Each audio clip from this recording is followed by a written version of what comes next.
Les woke français font une réécriture totale des Trois Mousquetaires en film, un film qui s'intitulera donc Toutes pour une, et oui, et comme toujours avec le côté woke de la force, peu importe que ce soit aux États-Unis ou en France, c'est un massacre. On voit ça ensemble.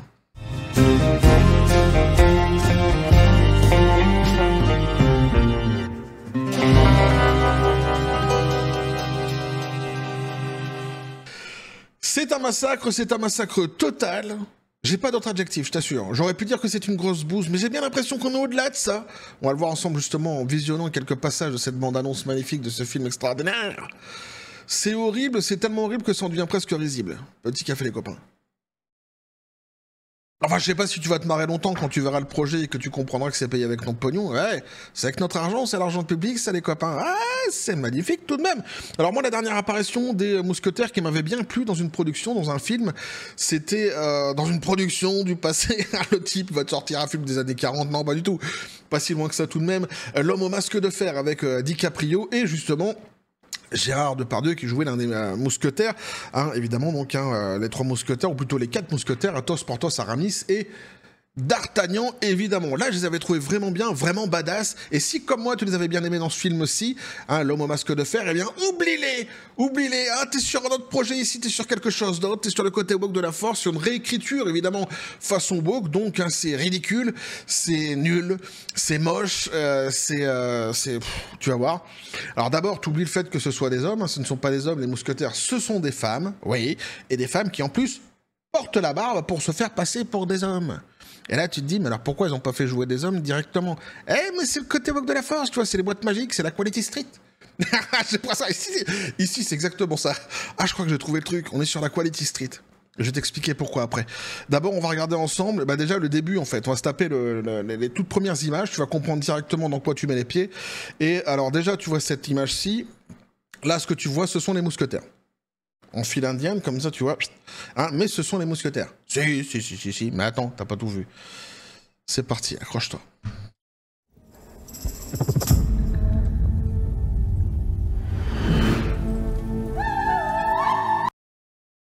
Oh, qui sont beaux! Oh qui sont beaux, nos mousquetaires, dis donc! Mais qu'elle est bien représentée, la France, ici, la France du passé, dans toute son excellence. Ah ouais, bah oui. Évidemment. C'est juste tragique, donc tu l'auras compris, ici ce sont les trois mousquetaires. Et alors, pourquoi je disais que Quality Street, en fait, ça allait bien dans le délire? J'ai sorti ça comme ça un petit peu, comme une espèce d'inspiration divine qui m'est venue, mais parce que j'ai l'impression qu'en plus ça parle wesh wesh. si, je t'assure. J'ai l'impression que ça parle wesh wesh dans ce film aussi. Je vais vous montrer un extrait, vous me direz ce que vous en pensez. Il me semble que c'était à peu près par là. Écoute bien, ouvre tes esgourdes. Pourquoi ça enfuit comme ça, la reine? C'est à cause de Richelieu. C'est à cause de Richelieu. C'est à cause de Richelieu. Il me semble que moi j'entends parler wesh wesh. Je t'assure. Alors il n'y a pas que cette actrice-ci d'ailleurs hein, qui parle wesh wesh, il y en a une autre. Il me semble dans la manière de parler que c'est un petit peu Quality Street aussi. Je crois que c'est l'actrice qu'on voit ici, je sais pas si vous la voyez bien vous, du coup, bim. Hop, là, sur la droite, là, dont j'ignore le nom et je ne veux pas le savoir quelque part. De toute façon, à la base, ce film est tellement médiocre que je ne veux même pas connaître les acteurs qui sont à l'intérieur, ça n'a aucun intérêt pour moi. Mais il me semble aussi qu'il y a un petit côté comme ça, wesh wesh, dans la manière de parler, bien représentatif de l'époque, évidemment. Et alors, t'as ce plan de fin qui est quand même assez fabuleux, où tu vois donc un... Ah, histoire de rire, évidemment. Pourquoi? Parce que... Eh bien, elle pisse debout, eh oui. Alors là, tu vois, j'étais en train d'en parler avec mon épouse, j'étais en train de regarder cette fameuse bande-annonce, j'en parlais comme ça dans le salon, et puis ça, je lui expliquais que c'était des mousquetaires femmes, etc. Et j'ai une de mes filles qui est passée derrière le canapé, qui me regardait comme ça, qui regardait sur l'ordinateur ce que je regardais, qui a vu justement ce plan-ci. Et elle m'a dit, mais tu t'as pas dit que c'était des femmes? Je dis, si. Elle me dit, ils sont en train de pisser debout. Je dis bah ouais, elle a fait oh c'est dégueulasse, ah mais je pense qu'elle a tout dit, exactement ce que je pensais de ce plan-ci lorsque moi aussi je l'ai découvert évidemment. Donc je suis sûr que ça t'a donné l'eau à la bouche, je suis sûr que ça t'a donné envie. Hein, et puis en plus ce petit côté, alors vous me direz dans les commentaires si vous l'entendez pareil, mais moi j'ai vraiment l'impression d'entendre du wesh wesh quand même dans leur façon de parler. Ce fameux wesh wesh assez ridicule, c'est avec par exemple le mec qui s'appelle Ludovic, c'est qui rentre chez lui. Wesh, voilà, frère, qu'est-ce qui se passe? C'est juste horrible. C'est juste horrible. Arrêtez de faire ça, franchement. Vous ridiculisez sans déconner. Arrêtez de parler comme ça, sans déconner. C'est horrible, cet accent qui vient de je sais pas où, là, qui est nul, qui est moche. À essayer de se donner une espèce d'air, je sais pas quoi, gangster ou j'en sais rien. Mais t'as plus l'air, en fait, on a l'impression que c'est un canard, une espèce de Donald Duck qui parle. C'est « Hé frère !» Je t'assure, c'est nul. Hein. Et ici, j'ai l'impression justement qu'on retrouve ce fameux accent. Vous me direz si vous l'entendez vous aussi dans les commentaires. N'hésitez surtout pas. Et oui, alors ici, je suis un petit peu plus piquant. Tu vois, je suis moqueur, je suis acerbe évidemment ici avec ce film. Pourquoi? Parce qu'il est quand même financé avec l'argent public, avec notre pognon, hein, évidemment. Donc quand tu joues à ce jeu-ci, eh bien, tu acceptes aussi les règles du jeu qui vont avec. C'est-à-dire que nous, les Français, on a quand même le droit de regard hein, sur ce qu'on fait avec notre pognon. Et évidemment, quand ça nous plaît pas, on a le droit de le dire ouvertement. Et c'est exactement ce que je vais faire ici. Et déjà, rien que sur la photo que tu vois là, tu comprends le massacre en réalité. Hein. Tu comprends vraiment bien le délire. C'est ni fait ni à faire. C'est juste hideux. C'est horrible. C'est... J'ai rien contre ces actrices-ci à la base. Hein. On s'entend bien, il n'y a pas de souci. Je ne vise personne particulièrement. Je vise tout le monde ici. Tous ceux qui ont participé à ce film, quelque part, je les vise tous, je les mets tous dans le même panier, dans le même sac, tant c'est quelque chose qui est horrible, et tant ça marche en plus sur une histoire qui est l'une des plus belles, justement, que moi, en tous les cas, j'ai pu découvrir, qui est celle donc, qui nous parle de la France d'une époque, justement, qui était assez... comment je pourrais dire? Une France qui était... différente de celle qui est aujourd'hui, hein, pour dire les choses autrement, mais qui faisait quand même assez rêver, qui invitait en tous les cas au voyage, notamment lorsqu'on la voit dans les films, dans certaines productions, tu vois, comme je disais tout à l'heure, L'homme au masque de fer, voilà, parfaitement, ça t'invite vraiment déjà dans cette époque-ci, et ça t'invite justement au voyage en regardant comment la France vivait justement à cette époque-ci. Quand tu vois ça, en fait, c'est un massacre. C'est un massacre non seulement pour l'histoire des Trois Mousquetaires, mais même pour la France, pour l'histoire de la France en elle-même, quoi. Donc il y en a qui vont aimer, hein, ceux qui détestent leur pays, ceux qui détestent l'endroit où ils sont nés, il n'y a pas de souci, hein, t'as le droit, il n'y a pas de problème. Si tu te considères apatride sur cette terre, tu fais ce que tu veux. Mais moi, c'est un pays que j'aime beaucoup, la France, c'est le pays qui m'a vu naître, qui a vu naître mes ancêtres aussi, et ça me fout les boules de voir des boosts pareils sortir avec notre argent. Si encore c'était payé de leur poche, tu vois, je m'en fous quelque part, mais si c'est payé avec notre pognon, évidemment ça fait un petit peu mal au derche. Et donc on nous dit, toute pour une, eh oui, une soupe à brevet d'argent public, bientôt au cinéma. Alors écoute bien le synopsis, parce que là aussi c'est pareil, ça va sans doute te donner la bave aux lèvres. Quand Sarah, jeune fille en fuite, découvre que les Trois Mousquetaires qui protègent la reine de France sont en réalité des femmes, et oui, elle décide de partir avec elle et de suivre leur exemple, se transformer pour être libre, se transformer pour être soi. Moi dernièrement, tu vois, dans une vidéo, je m'étais transformé en Olga.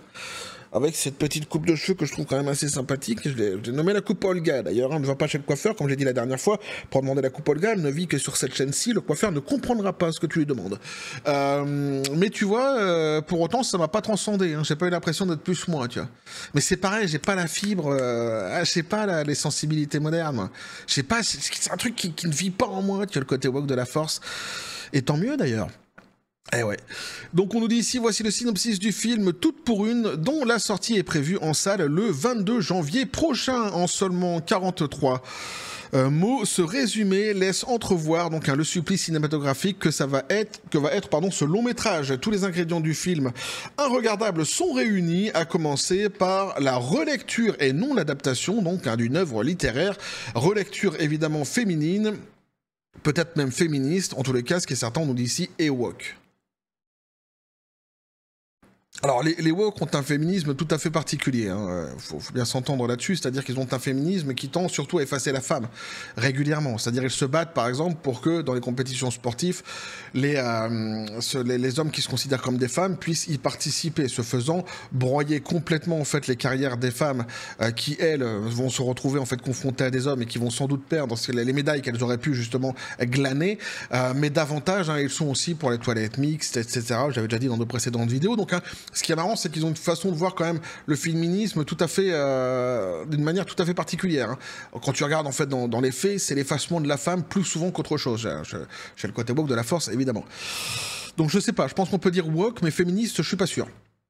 Alors le wokisme, alors le féminisme, par contre, qu'on pourrait mieux définir, ce serait sans doute celui de J.K. Rowling. Là, je pense qu'on est dans le féminisme. avec J.K. Rowling. Les woke, c'est autre chose. C'est le wokisme, tout simplement. Donc le wokisme, un courant sans idée, et oui. Ici, les mousquetaires sont remplacés par des femmes qui font tout pour ressembler à des hommes, Elles se bandent la poitrine et se collent des fausses barbes sur le visage. Le but, sans doute, dénoncer la suprématie masculine tout en mettant à l'honneur la transition de genre. Eh ouais.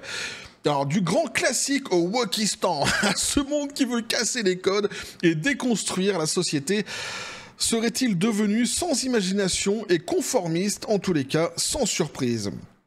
J'ai choisi cet article-ci parce que je trouve en fait le plus dans ce que je pense réellement, le plus pertinent, le plus dans ce que je pense. Il retranscrit bien ma façon de penser sur ce que j'ai pu voir en tous les cas de cette fameuse bande-annonce. Alors, cette fois la tambouille est servie par Ouda Benyamina, qui a déjà commis donc les films Divine, sur la vie en banlieue entre trafic et religion, et Salam, sur la conversion de Diams à l'islam. Je connais absolument rien de tous ces trucs. J'ai abandonné le cinéma français, moi, depuis 2010, par là, je pense. Je sais pas si c'est un petit peu avant ou un petit peu après. C'est pas une science exacte, on n'est pas une vache près, mais c'est aux alentours de 2010. Maintenant, le cinéma français, c'est devenu un truc qui n'est fait, en fait, que par les mêmes personnes, en fait, c'est-à-dire c'est un milieu de bobos qui ne fait que se passer les rôles avec des écritures qui sont tout le temps les mêmes, il y a d'une médiocrité quand même assez consternante, il n'y a rien, c'est vide, c'est nul, c'est à chaque fois empreint d'idéologie, systématiquement en fait, si c'est pas idéologique, c'est empreinte politique, puis c'est, je sais pas, c'est ni fait ni à faire, et c'est vrai que je regrette une fois de plus ces films français du passé, des années 70, 80, 90, début 2000, qui étaient à mon avis, en tous les cas c'est ma façon de voir, d'une bien meilleure facture que ce qu'on peut connaître aujourd'hui. Donc j'ai vraiment abandonné le cinéma français, c'est pour ça que très souvent je parle du côté woke de la force aux États-Unis, mais je constate ici que le cinéma français est quand même bien gangréné, visiblement lui aussi par le wokisme, et ça répond sans doute à certaines personnes qui viennent parfois dans les commentaires de mes vidéos me dire « Mais non, mais tu nous parles des États-Unis, mais nous on s'en fout, on est français, et en France il y a une barrière qui existe, le wokisme n'existe toujours pas, on est protégé. » Visiblement non, visiblement tu n'es pas protégé. Alors je le savais déjà de toute façon sur bien des sujets par ailleurs puisque je suis quand même ce qui se passe en France tous les jours, mais ici l'exemple est quand même assez flagrant et affligeant d'ailleurs pour démontrer que non, tu n'es absolument pas protégé par le côté woke de la force, t'as même les pieds en plein dedans, donc si tu le vois pas une fois de plus, c'est sans doute qu'il y a un problème, ou peut-être que l'endroit dans lequel tu vis ne suggère pas le fait que tu puisses comprendre la société qui t'entoure correctement. Une piste. Donc Diams à l'islam, donc j'avais pas suivi ça non plus. Donc elle pourrait l'être donc par Audrey Fleurot, pardon, qui prépare une série qui suivra la même recette éculée, la comtesse de Monte Cristo. Ah ouais, ah d'accord. Ou par n'importe quel autre réalisateur sans idée originale, mais ressentant un immense besoin d'éveiller les consciences. Par un âge réminiscent, évidemment.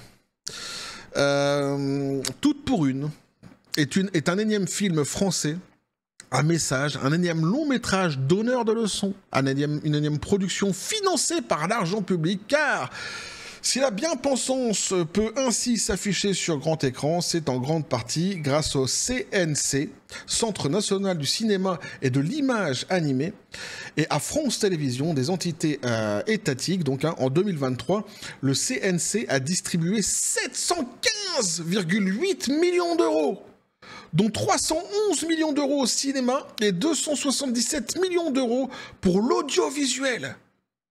Des sommes extraordinaires dépensées pour des boosts pareils.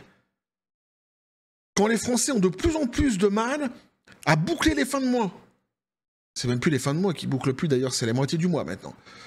Pour la plupart. C'est juste un truc de dingue. Oui, c'est un petit peu démago sans doute ce que je dis, mais c'est pile poil la vérité par contre. Alors tu peux dire « Ah, mais t'es démagogique !» Non, c'est la vérité. C'est juste dingue, en fait, c'est indécent. C'est indécent.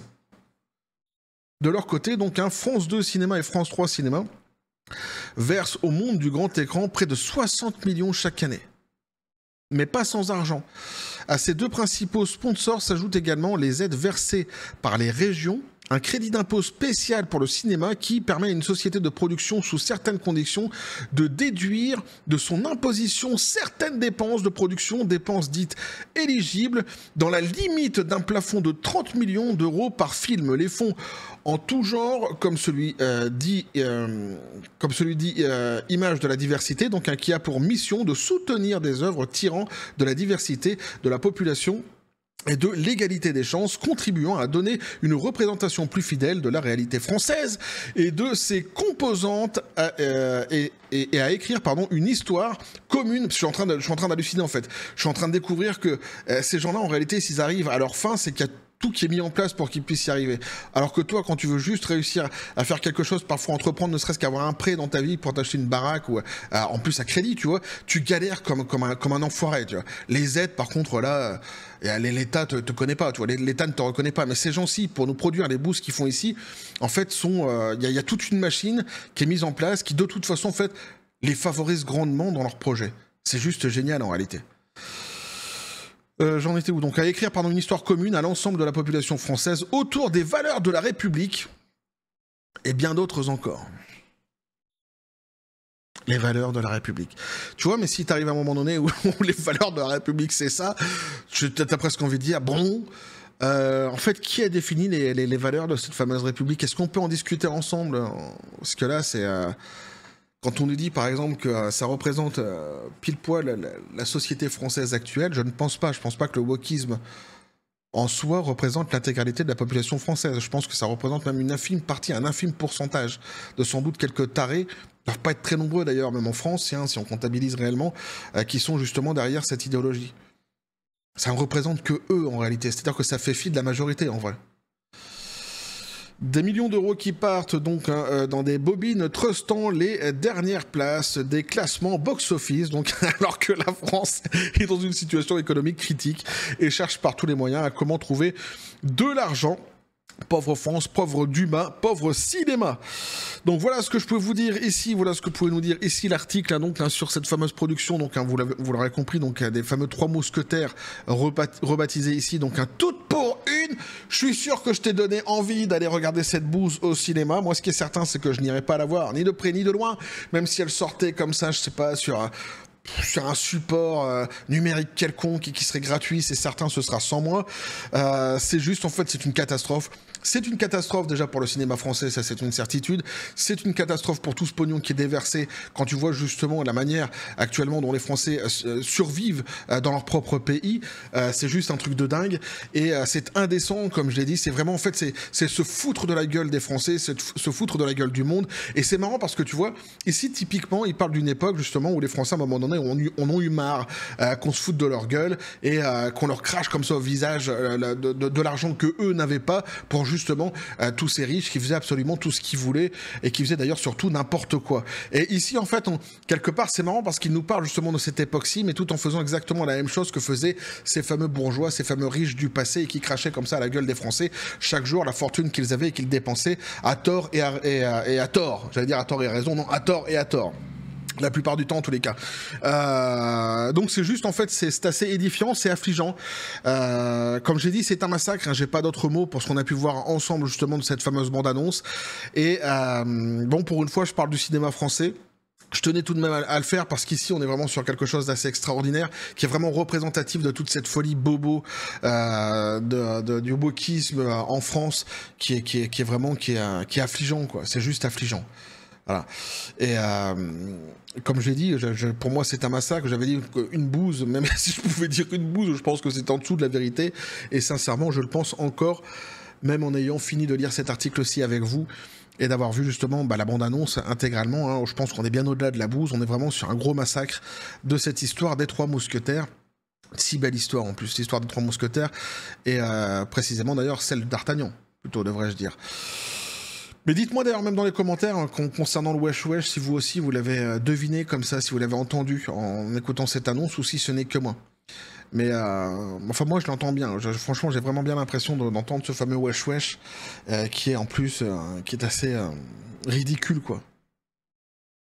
T'arrives même pas à gommer ton accent quand tu fais un film qui parle d'une époque justement où cet accent-ci n'existait pas. C'est juste fou en réalité. Il y a une époque comme ça où tu demandais aux acteurs, par exemple même les acteurs qui étaient marseillais, de gommer par exemple leur accent, ou du Nord, moi je suis du Nord, tu vois, je suis ch'ti à la base, donc j'ai un accent à la base, tu vois. On leur demandait justement de gommer leur accent pour qu'ils puissent s'exprimer au plus grand nombre lorsqu'ils devaient aller devant une caméra, ou etc. Tu vois, moi-même je fais attention. Je pourrais parfois sortir des expressions ch'ti, tu vois, alors parfois je le fais. Hein, mais je pourrais avoir davantage d'accent et je contrôle quand même. Pourquoi? Parce que tu essayes de t'adresser au plus grand nombre avec le plus de respect possible, tu vois. Bien que ce soit pas encore vraiment quelque chose de très grave, puisqu'ici on est que sur des vidéos YouTube, mais à une époque, tu vois, dans le cinéma français, en tous les cas, c'était important. Ou alors, il y avait des rôles qui étaient par contre qui étaient prédéfinis, qui étaient prédestinés à certaines personnes qui avaient justement des accents, certains accents qu'on revoyait à chaque fois dans les films, notamment lorsque ça parlait du sud de la France, de Marseille, etc. Et là, c'était encore autre chose. Mais ici, tu vois, arriver avec un espèce d'accent wesh-wesh des cités comme ça, dans une époque comme celle-ci, je trouve ça assez affligeant en réalité. C'est même pas en fait un accent qui viendrait des régions où là, tu pourrais quand même essayer de comprendre, tu vois. Tu dis, ah, mais c'est pas grave, c'est les accents français. Ah, il y a plusieurs régions en France, il y a plusieurs accents. À notre époque, on pourrait le comprendre assez facilement. Mais là, c'est autre chose, c'est l'accent des quartiers, l'accent wesh-wesh, c'est juste horrible et c'est affligeant en réalité. Ça démontre surtout le niveau de ces actrices. C'est malheureux, mais c'est ça. Bref, en tous les cas, voilà ce que je pense, moi, les copains. N'hésitez pas à me dire ce que vous en pensez dans les commentaires, à vous abonner si le contenu vous a plu, activer la petite cloche pour les prochaines notifications, les prochaines vidéos qui vont arriver, à balancer un like, à partager la vidéo. Vous avez mon Xor, le Discord, le Facebook de la chaîne, qui sont dans la description des vidéos. N'hésitez pas à venir, à basculer du côté de la force absurde des réseaux sociaux. Sur ce, les copains, je vous dis comme toujours à la John Spartan, paix et félicité. Pistolet à poudre, j'ai mis où we are talking about France. Pistolet à poudre. This is for you. Oui, lui, voilà, c'est ça. Lui, on dit, si tu dois parler d'une bouse, tu dois dire que c'est une bouse XXL, sans quoi tu serais qu'à la moitié de la vérité en disant que c'est juste une bouse. Je suis assez d'accord avec lui. Faudra renommer, en fait, quelque chose de... Quand c'est le côté woke de la force, faudrait trouver un adjectif réellement, tu vois, qui colle vraiment au côté woke de la force, peut-être avec le mot woke à l'intérieur. Réinventer un mot. N'hésitez pas, tiens, d'ailleurs, dans les commentaires, si vous avez des idées là-dessus, vous êtes assez géniaux à chaque fois quand je vous demande, je me marre bien en règle générale. Bref, donc on va continuer à suivre tout ce qui se passe dans le monde du divertissement, globalement, avec ce côté woke de la force, toujours dans la joie et la bonne humeur, et que la force soit avec vous.